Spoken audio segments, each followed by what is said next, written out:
It was this very hotel that inspired Stephen King to write The Shining.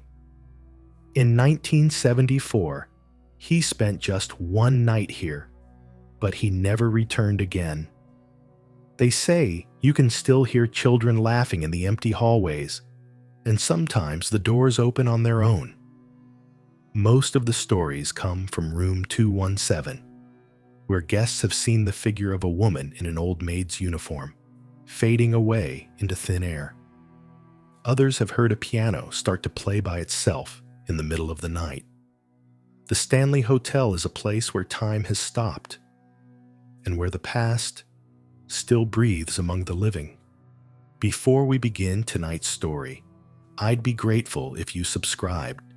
It helps me reach my first 100 followers. There are many more stories waiting to be told. Freeman Stanley was never a man who understood the word stop. His life was made of ambition, invention, and a constant fight against death itself. When doctors told him he had tuberculosis, he refused to believe that it was the end. Together with his wife, Flora, he traveled to a place where the mountain air was said to heal the weak and dying. And when death finally stepped aside, Freeman decided that this was where he would build something grand, something that would outlive him. The hotel became his new breath of life. A grand building with white walls, wide verandas, and a view stretching over the valley was meant to be a refuge for those weary in body and soul. He named it simply the Stanley Hotel. Every detail, from the crystal chandeliers to the polished wooden panels, was his attempt to carve immortality into stone and timber. Guests who came to rest there called it a sanctuary of calm, a place untouched by the troubles of the world. But within that silence, something began to stir. They say that in the first years after the opening, the staff started to notice small things. Doors left open without reason, a faint hum in the electrical wires, or the soft scent of perfume when no one was near. Everyone dismissed it as coincidence. Old building, new systems, mountain weather. Yet even Freeman sometimes heard footsteps upstairs when the hotel was supposed to be empty. His wife, Flora, loved to play the piano in the grand ballroom. It's said that even after her death, the music could still be heard at night. Soft, slow, and filled with longing, as if someone were gently touching the keys from beyond. For the guests, it became a story. For the staff, just another sound of the night. Stanley died believing he had created a place of peace and light. But what he built became something else. Everyone who entered felt it. A quiet presence, unseen yet undeniably there. Perhaps that was the price of his dream, to leave behind a house that could never forget its maker. Only a few years had passed since the hotel welcomed its first guests, when the peaceful walls began to collect something unseen. At first, it was nothing more than small details. Lamps flickering without reason, doors left open when the staff swore they had just been closed. Everyone blamed faulty wiring, the damp air, or the mountain weather. But those who worked there long enough began to feel that it wasn't about the building at all. One evening, a maid named Eliza was walking up to the second floor, carrying fresh linens. She heard footsteps inside an empty room. Slow, deliberate steps, as if someone in heavy shoes was pacing from the window to the door. When Eliza opened it, there was no one. Yet the air was filled with the scent of perfume, and the bedspread was smooth, as though someone had just risen from it. A few days later, something happened in room 217. A gas lamp exploded, badly burning a maid who had been checking the lighting. She survived, but never returned to work. From that day on, the staff avoided the room whenever they could. Anyone who entered said the air inside felt heavier, and faint rustling sounds, almost like breathing, came from the corners. Sometimes the bed would be found perfectly made, even though the room had been locked for weeks. Guests started to complain. Some heard footsteps at night. Others awoke to the feeling of someone gently tucking the blanket around them. One woman swore she saw another reflection in the mirror, a figure in a long skirt and white bonnet, standing silently behind her. It all seemed impossible. The manager urged everyone to keep quiet, afraid of damaging the hotel's reputation. But from that moment, the Stanley Hotel was no longer the perfect refuge Freeman Stanley had imagined. An invisible crack had opened within its walls, and inside it, something had awakened that would never again know peace. Her name was Elizabeth Wilson. Most people in the hotel remembered her as quiet, polite, and endlessly devoted to her work. She had been one of the first employees to arrive when the Stanley Hotel opened its doors, and for years she took care of the rooms with almost religious precision. When the explosion happened in room 217, it was Elizabeth who had gone in to light the lamps, unaware that a pocket of gas had filled the air. The blast threw her across the room, shattering windows and blackening the walls. Somehow, she survived. Her body healed, but something inside her seemed to stay behind. After the accident, she left the hotel for good. Yet, not long after, strange things began happening again, always in the same room. Guests spoke of waking up to the scent of fresh linen, or finding their shoes neatly arranged by the bed. One man claimed his suitcase had been unpacked while he slept, his clothes folded with care. When he called to thank the maid the next morning, the front desk told him that no one had entered his room since his arrival. Employees began to whisper that Elizabeth had returned, not in body, but in spirit. Night watchmen swore they saw the faint glow of a lamp flicker to life behind the door of room 217, even when the electricity was off. Some said they'd caught a glimpse of a woman in a long skirt, her face calm but distant, moving silently through the hall before fading into the darkness. For years, the stories spread among guests and staff alike. Some came hoping to see her, while others refused to stay on the second floor at all. But whether out of devotion or something deeper, Elizabeth seemed unable to leave the place that had nearly claimed her life. Room 217 remained hers, a space caught between duty and eternity. And every time the light under its door trembled at night, it was as if she was still there, making sure everything in her hotel was exactly as it should be. By the time the hotel had entered its second decade, the whispers had become part of its heartbeat. The Stanley was no longer just a mountain retreat. It was a living thing, breathing softly through its endless corridors. Guests came for the view and the luxury, but some left with pale faces and trembling hands, unwilling to speak about what they had seen. The night staff were the first to notice how the air changed after midnight. The hallways grew colder, and a faint humming sound echoed through the walls, as if the building itself were alive. Footsteps came from empty rooms, and doors creaked open on their own. Those who stayed past 2 a.m.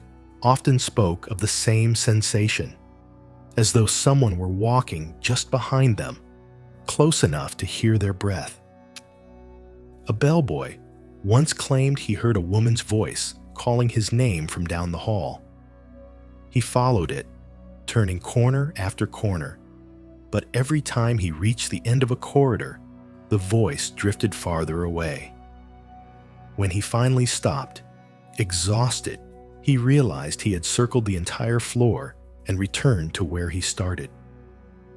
The light bulbs above him flickered twice, and the voice whispered his name one last time, this time directly behind his ear. Housekeepers refused to clean certain sections alone. In the mirrors, they saw fleeting shadows moving past, not reflections, but figures that seemed to exist just beyond the glass. Guests began to leave notes at the front desk, describing cold touches on their shoulders or soft knocks on the door that stopped the moment they answered. The management tried to ignore it all, to hide the rumors beneath polite smiles and warm welcomes. Yet the stories only grew. The Stanley's beauty became its disguise. Behind its shining chandeliers and polished floors, something unseen had made a home for itself. And in the long, winding corridors, where sound lingered just a second too long, the whispers continued, patient, constant, as if waiting for someone to finally listen. It was late autumn when the Stanley Hotel stood empty for the first time. The tourist season had ended. The mountain air had turned sharp and cold, and the halls were silent except for the occasional sigh of the wind against the windows. Only 2 people remained inside that night, the caretaker and his wife. The rest of the staff had gone home, leaving the vast hotel to its own quiet memories. The caretaker, a man named Charles, made his rounds as usual. He checked the locks, turned down the lamps, and listened to the steady hum of the old building settling into sleep. But as the hours passed, that familiar stillness began to feel wrong. He could swear he heard footsteps above him, though every floor was empty. At first, he ignored them. Then came the sound of a piano. Faint, slow notes drifting through the air, coming from the grand ballroom where no one had played for months. Charles followed the sound, his lantern casting long shadows across the walls. When he entered the ballroom, the music stopped. The air was thick with the scent of dust and something faintly floral, like perfume from another time. The piano stood alone in the center of the room, its lid slightly open. As he approached, a single key pressed down by itself, releasing a quiet, trembling note. He didn't tell his wife what he saw. Instead, he locked the doors and went to bed. But sleep wouldn't come. Around midnight, the faint sound of movement started again. Footsteps above, then below, as if someone were pacing through the halls. The floorboards creaked, slow and deliberate. His wife whispered that perhaps it was the wind, but Charles knew the wind didn't have footsteps. By morning, the sounds were gone. The sunlight poured through the windows as if nothing had happened. Yet when Charles passed the ballroom one last time, he noticed something that made his stomach twist. The piano bench was slightly pulled back, and a single fresh rose lay on the keys. He never found out who had placed it there, and from that night on, he refused to stay in the hotel alone. By the mid-1970s, the Stanley Hotel had already earned a quiet reputation, not for its luxury, but for the stories whispered about it. Fewer guests came in winter. The building stood half empty, a hollow echo of its former glamour. That was when a writer named Stephen King arrived, seeking solitude and inspiration. He and his wife checked in just before the hotel was set to close for the season. They were, quite literally, the only guests left.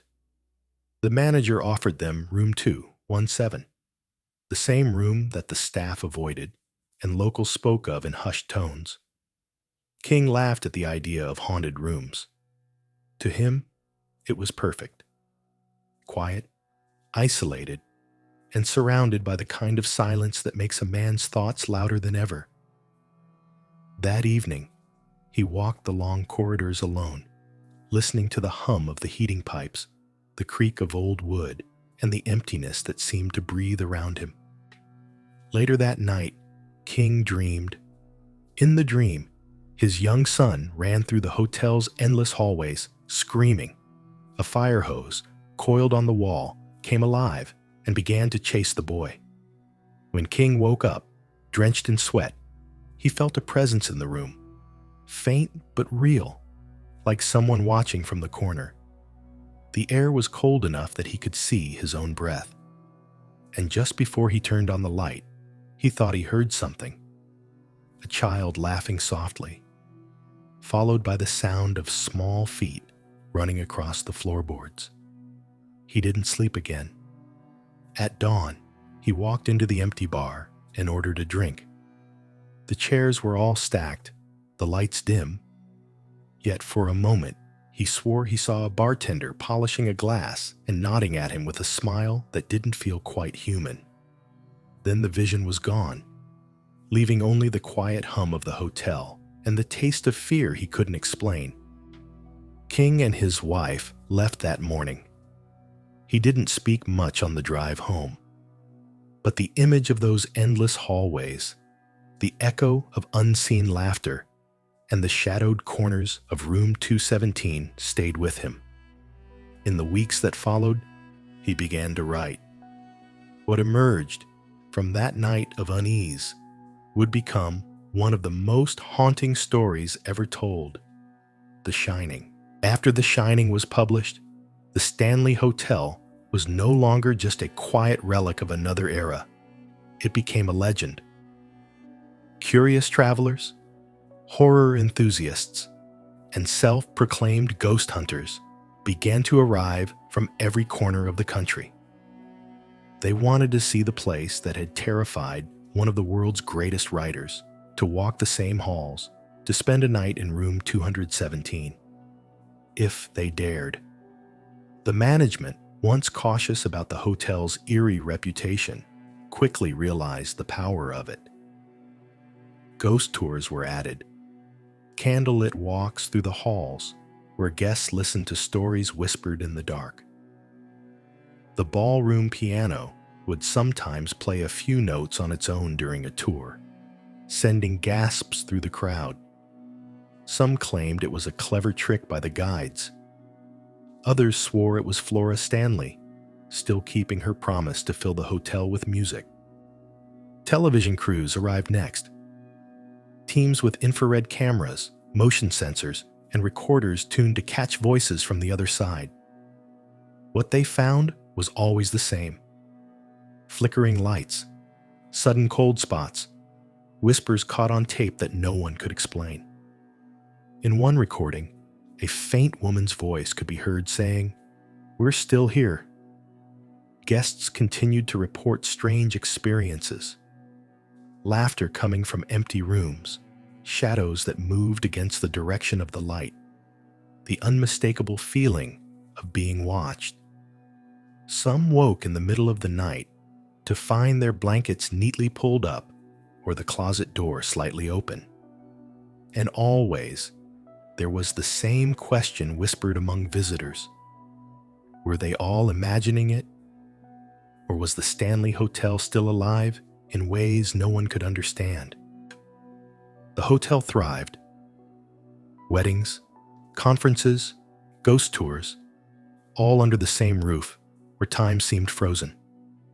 Yet beneath the laughter of tourists and the flash of cameras, the silence of the halls remained.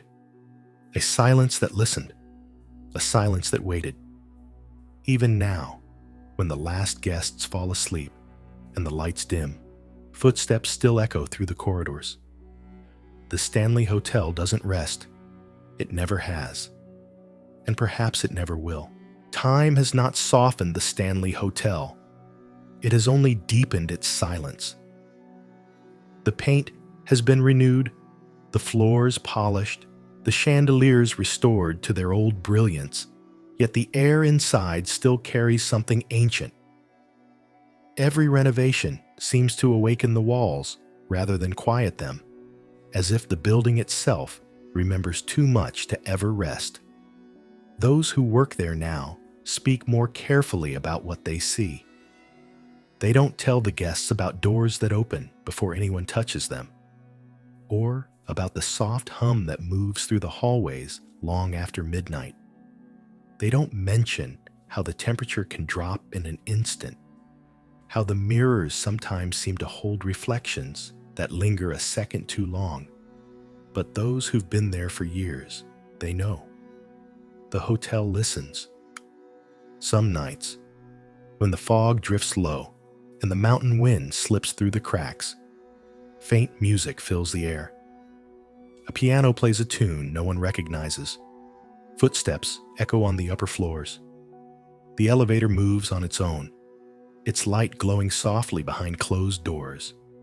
And once in a while, in room 217, a guest will wake to find their clothes neatly folded, or a blanket gently pulled up to their chin.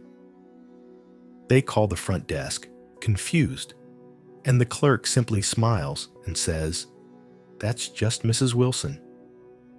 She likes to help." Visitors come and go, taking their photos, their souvenirs, their stories. But when they leave, some say they feel something pulling at them, a strange heaviness that lingers in the chest, as if the hotel doesn't want them to forget. Because the Stanley Hotel doesn't forget. It holds every laugh, every tear, every breath that's ever filled its rooms. The living and the dead share the same corridors. Only one difference separates them. The dead never check out. And on certain nights, when the moonlight spills across the empty lobby and the piano plays by itself, the truth becomes clear. The Stanley Hotel isn't haunted. It's simply alive.